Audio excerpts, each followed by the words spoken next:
Selamat pagi anak-anak. Selamat pagi, Bu. Selamat pagi anak-anak. Selamat pagi, Bu. Masih pagi-pagi nih. Yang semangat Kak, semangat. Ini masih pagi-pagi. Apa kabar hari ini? Baik, Ibu. Kabar baik, Ibu. Oke, baik. Sebelum kita Ibu mulai dengan materi kita pada pagi hari ini, satu orang memimpin dalam doa. Ya. Silakan. Mari kita berdoa. Jadikanlah saya pedoman agama saya baik. Karena Bapa dan Putra dan Roh Kudus. Amin. Bapa dalam surga, terima kasih banyak Tuhan telah melindungi kami selama pagi ini. Sekarang kami mau belajar, ini akan belajar sehingga apa yang diberikan untuk kami dapat kami mengerti dengan baik. Kami paling puji kita sepanjang masa. Amin. Dalam Bapa dan Putra. Ya baik, terima kasih kepada Nona Ferni yang telah memimpin. Ya, sebelum kita mulai materi, Ibu mau tanya. Ada yang tidak hadir? Ada, Ibu. Ya. Siapa yang tidak hadir? Lena dan Kobus. Kakak Lena dan kakak Kobus. Alasannya? Alasannya Kobus Alfa, Lena sakit. Oke, baik. Lena sakit perut, Ibu. Masuk materi, Ibu akan berikan kita materi, yaitu materi menyajikan data. Ada yang pernah dengar kata data? Saya Bu, data adalah suatu kumpulan informasi. Oke, data adalah satu kumpulan informasi. Data adalah satu kumpulan informasi. Ingat ya. Iya, Ibu. Ada yang bisa melengkapi? Ada yang bisa melengkapi pengertian dari data? Selain suatu kumpulan informasi, apa lagi yang kalian tahu dari data? Baik, catat di situ, data merupakan suatu kumpulan informasi dari suatu objek terhadap suatu kejadian. Suatu kumpulan informasi dari suatu objek terhadap suatu kejadian atau peristiwa. Ingat ya? Oke. Nah, di sini misalnya Ibu memberikan contoh. Maksud dari pengertian tadi itu misalnya Ibu mengambil data dari siswa kelas 7, yaitu datanya berupa nilai ulangan matematika kalian. Nah, nilai ulangan matematika, hasil dari nilai ulangan matematika itu disebut data, sedangkan angka dari hasil ulangan matematika itu disebut datum. Datum itu suatu kumpulan informasi karena data merupakan kumpulan dari datum. Nah, datum itu adalah informasi yang didapat. Oke. Bisa? Atau masih ada yang belum paham pengertian dari data? Sudah Ibu. Sudah. Oke, Sudah, Ibu. selanjutnya Ibu mau tanya. Ada pernah dengar berapa cara mengumpulkan data? 3, Ibu. Ya, silakan Toncet. 1 wawancara, 2 angket, 3 pengamatan. Pengamatan atau observasi. Ya, Itu. bagus. Minta maaf. Hebat sekali ya. Iya. Terima kasih Toncet karena sudah menjawab. Ada 3 cara pengumpulan data, yaitu yang pertama pengamatan atau observasi, yang kedua wawancara, dan yang ketiga angket. Ada yang tahu mengumpulkan data dengan cara observasi atau pengamatan itu bagaimana? Ada yang tahu? Observasi atau pengamatan?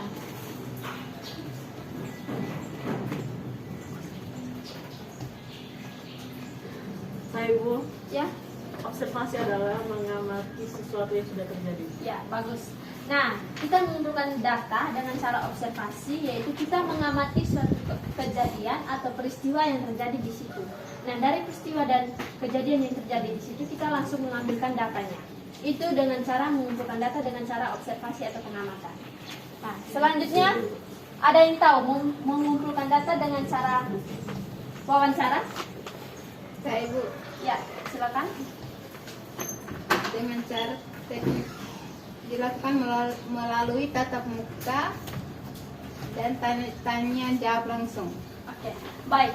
Nah, ini kita mengumpulkan data dengan cara wawancara, yaitu misalnya kita mewawancarai seseorang itu disebut narasumber untuk mengambilkan datanya. Misalnya kita pergi ke satu sekolah untuk survei sekolah itu. Nah, kita wawancara kepala sekolahnya. Seperti itu, kepala sekolah itu sebagai narasumbernya. Dan yang terakhir, angket. Ada yang tahu mengumpulkan data dengan cara angket? Ada yang tahu? Udah tahu Bu. Kalau angket itu kita memberikan pertanyaan dalam bentuk kuesioner. Jadi pertanyaan itu kita buat dalam bentuk kuesioner, kita bagikan kepada siswa lewat link atau lewat kertas begitu, lalu siswa isi. Nah, dari situ kita ambil datanya. Itu adalah 3 cara mengumpulkan data, yaitu observasi, angket, dengan wawancara. Oke, terus ada yang tahu ada berapa cara penyajian dalam bentuk tabel? Ini kan kita belajar tentang penyajian data dalam bentuk tabel ya. Jadi ada berapa cara penyajian data dalam bentuk tabel? Ada yang tahu? Oke, yang pertama, ingat ya, catat di situ. Penyajian data dalam bentuk tabel, yaitu yang pertama baris dan kolom.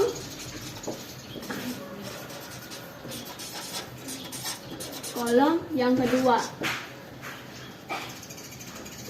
kontingensi. Dan yang ketiga, Frekuensi distribusi frekuensi.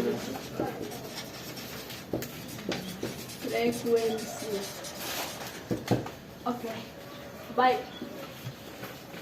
Nah, dari ketiga ini ada yang tahu kita menyajikan data dalam bentuk baris dan kolom itu maksudnya seperti apa? Menyajikan data dalam bentuk baris dan kolom itu maksudnya seperti apa? Ada yang tahu jawab? Kita menyajikan data dalam bentuk baris dan kolom, dalam tabel baris dan kolom.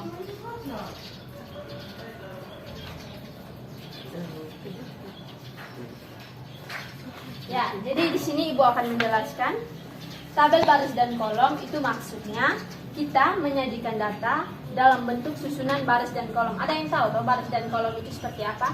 Baris itu sejajar, kolom itu ke bawah. Nah, baris sejajar, kolom ke bawah. Terus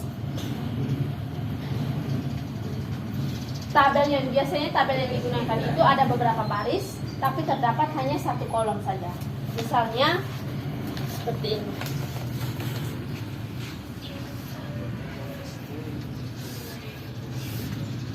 Ini baris, tapi ini hanya kolom seperti biasa.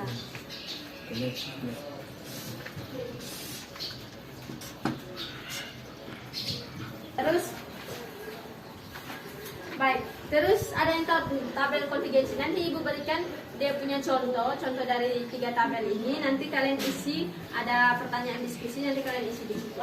Ada yang tahu tabel kontingensi itu apa?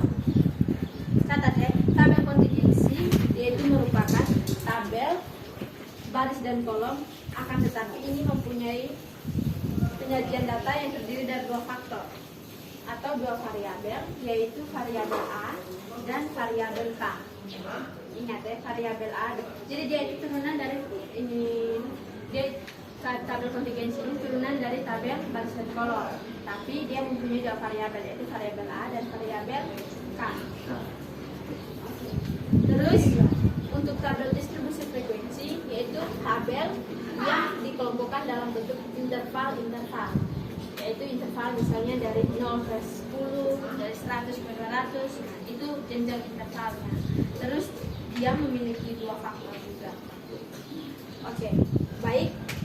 Ada juga penyajian data dalam bentuk diagram, yaitu diagram batang, diagram garis, dan diagram lingkaran. Selanjutnya, Ibu akan menuliskan 3 contoh data di sini. Setelah itu, Ibu bagikan dalam bentuk kelompok ya, ada 2 kelompok. Jadi ibu bagikan dua hasil diskusi, kalian diskusi, setelah itu nanti maju presentasi.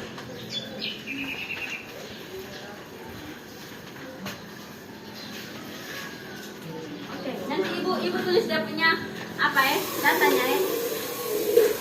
Dia punya masing-masing datanya. Ini satu, ini tabel.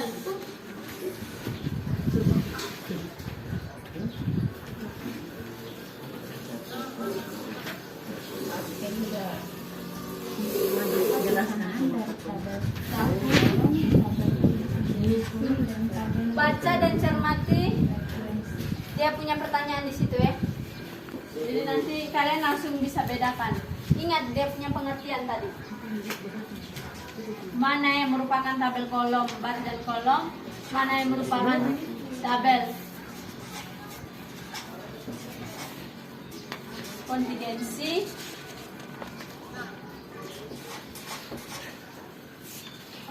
kurang lagi.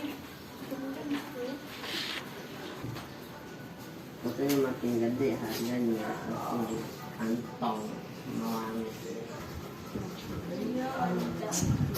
Ingat ini kontingensi. Dia sama-sama. Sebenarnya itu Sati boleh tulis dia punya apa? Kontingensi dan tabel distribusi frekuensi. Tuh coba isi tipnya lah. Anak-anak saya akan menjelaskan bahwa COVID merupakan Pak Yesus. Pak ini dulu hati tulis. Jawaban nih, Be. Isi janggal. Turi, durain tuh baik.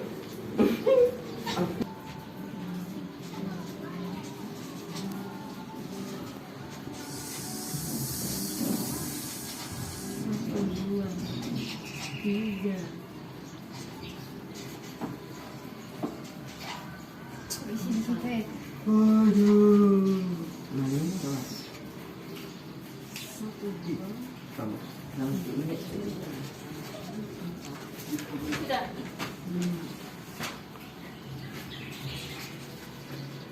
Sudah ya?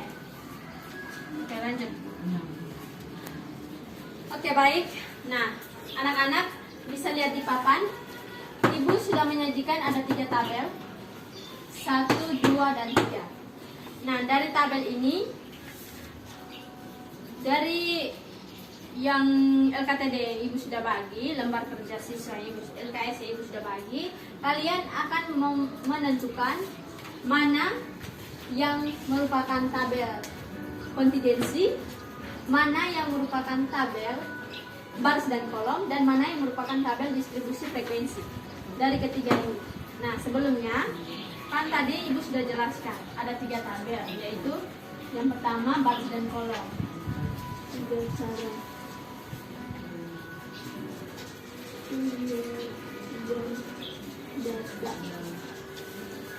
Dalam tabel itu yang pertama baris dan kolom, kontingensi dan distribusi frekuensi. Nah, dari ketiga ini kalian lihat mana yang merupakan tabel distribusi frekuensi, mana yang merupakan tabel baris dan kolom, dan mana yang merupakan tabel kontingensi. Terus kan ada 3 juga cara mengumpulkan data, yaitu wawancara, yang kedua angket, dan yang ketiga pengamatan.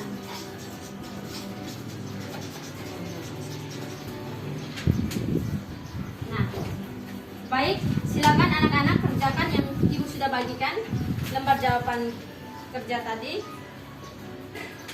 Kerjakan habis setiap kelompok masing-masing presentasi. Kelompok 1 presentasi nomor 1 dan 2, dan kelompok 2 presentasi nomor yang ketiga. 3 dan 4 ya. Karena yang keempat terakhir ini macam-macam tabel.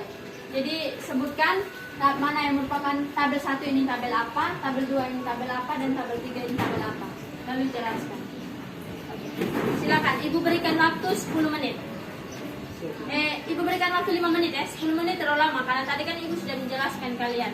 Tinggal kalian isi saja yang di situ yang apa yang kalian tahu. Setelah itu yang tidak mengerti boleh ditanyakan. Nanti kasih pertanyaan. Sudah? Nah, ini ya. Itu benar.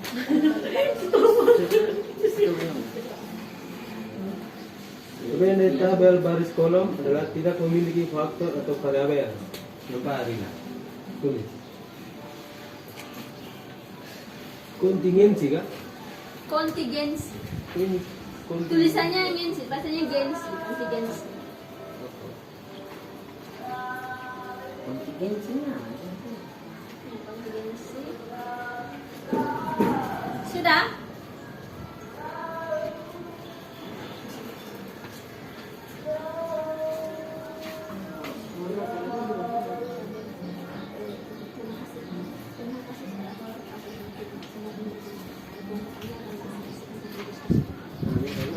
tidak mau ambil. Oh, iya lagi. Kasih siswa.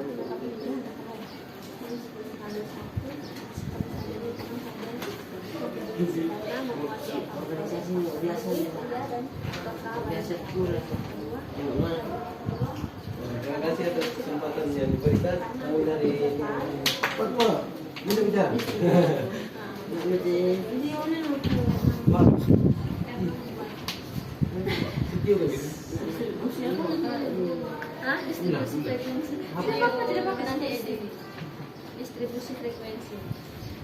Karena nomor 3 Pak, yaitu Oh, ini bukti. sudah. Baik, sudah anak-anak? Sudah Ibu. Oke. Dan Ibu persilakan kelompok 1 untuk memaparkan hasil diskusi mereka. Silakan.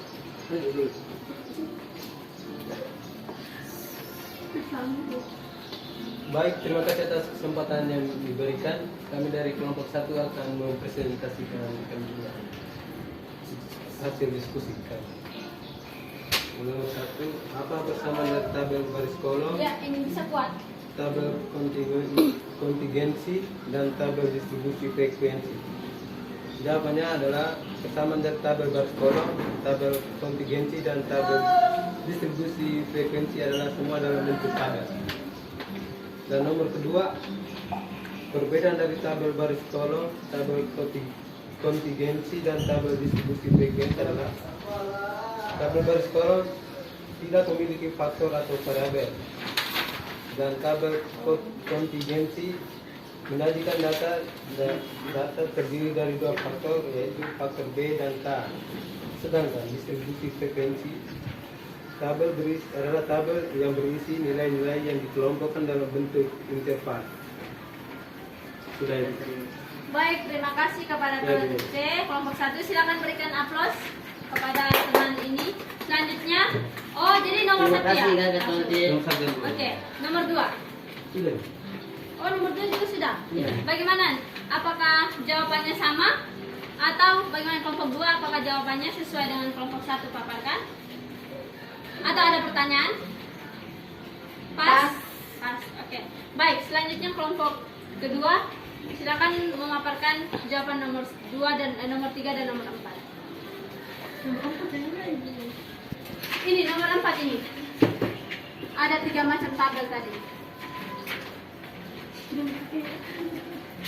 Empat ini. Nomor 3 baca ini, suruh mereka lihat di tabel. Setelah itu baru jawabannya ini bertabel sini terus nomor 4 ini.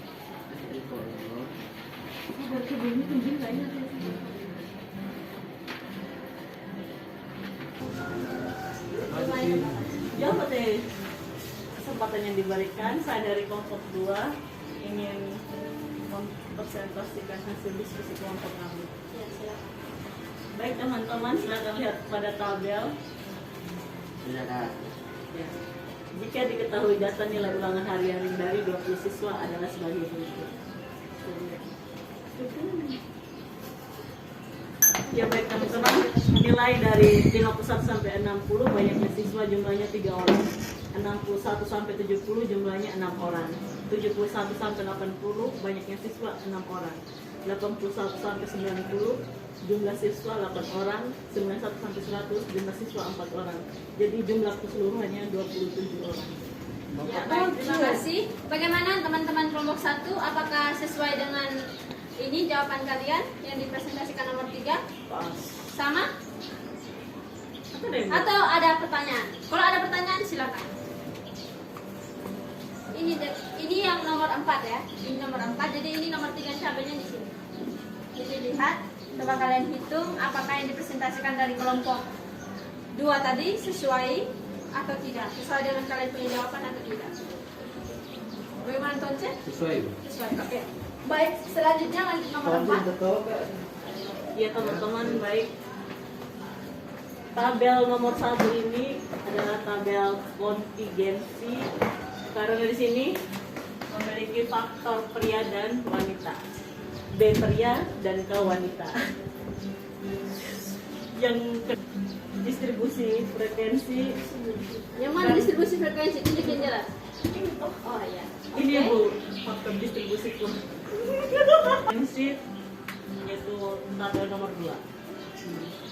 Intervalnya 51 sampai 60 banyak siswa 5 orang, 61 sampai 70 banyak siswa 8 orang, 71 sampai 80 banyak siswa 15 orang dan jumlah keseluruhan 38. Dan baris yang nomor 3 itu memuat baris dan kolom. Sekian, terima Oke, kasih. baik, terima kasih. Tepuk tangan untuk kelompok 2 ya. Ya, atas nama Eka Duniani. Oke. Nah, baik, terima kasih. Bagus ya, berdasarkan hasil presentasi kalian dari kelompok 1 dan kelompok 3, Ibu bisa mengambil kesimpulan bahwa kalian sudah sedikit memahami, ya sudah secara garis besar memahami apa itu penyajian data dalam bentuk tabel. Oke, nah nomor 1 tadi, yaitu dia punya pertanyaan penyajian data dalam bentuk, dia punya pertanyaan bahwa persamaan dari ketiga tabel tadi, tabel distribusi frekuensi, tabel kontingensi dengan tabel apa? Baris dan kolom. Nah, dari ketiga itu persamaannya menyajikan data dalam bentuk tabel. Sama-sama menyajikan data dalam bentuk tabel. Tahu tabel toh? Ini namanya tabel. Oke, terus perbedaannya. Nah, perbedaannya yaitu di mana dimuat dalam pengertian tadi, di mana tabel yang pertama, tabel kontingensi ya, nomor 1 tabel kontingensi itu merupakan tabel di mana memiliki 2 variabel, yaitu variabel A dan variabel B dan variabel K. Nah, itu tabel ini itu merupakan tabel kontingensi. Terus beda dengan tabel distribusi frekuensi. Distribusi frekuensi ini memuat nilai-nilai. Nilai di sini nilai-nilai yang dikelompokkan dalam bentuk interval, yaitu interval dari 51 sampai 60, 61 sampai 70 dan seterusnya. Sedangkan tabel baris dan kolom dia punya perbedaannya, dia tidak memiliki interval, tidak memiliki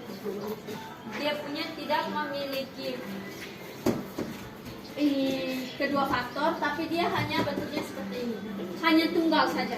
Jadi ingat, tabel baris dan kolom itu hanya tunggal ya. Oke, selanjutnya tadi ada juga ya pengertian data sudah. Baik, dari hasil presentasi dan yang sudah Ibu jelaskan tadi, apakah masih ada yang belum mengerti? Silakan bertanya. Jika yang masih belum mengerti, silakan bertanya, Ibu berikan kesempatan. Atau perlu ada penjelasan ulang lagi?